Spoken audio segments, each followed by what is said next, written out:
Guys ये देख रहे हो कितनी नुकीला है, किसी का भी पेट फाड़ सकता है और यहाँ पर हजारों लोग निकल ले पर किसी ने पाइप बचाने की हिम्मत नहीं करी। बहुत ही मतलब इतनी होती गाड़ी।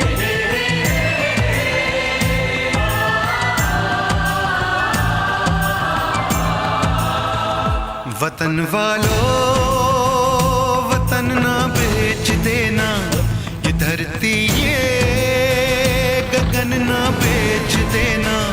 शहीदों ने जान दी है वतन के वास्ते, शहीदों के भाई ये पाइप इतना नुकीला था किसी का भी पेट फाड़ सकता था और ये रोड पे आ रहा था तो हमने साइड करके और यहाँ पर पत्थर रख दिया इसके ऊपर, क्योंकि ये सरकारी है, हम काट नहीं सकते और यहाँ पत्थर रख दिया क्योंकि अब ये रोड की तरफ नहीं जाएगा। अगर आपको हमारा काम अच्छा लगा हो तो इस वीडियो को लाइक और हमारे चैनल को सब्सक्राइब कर देना।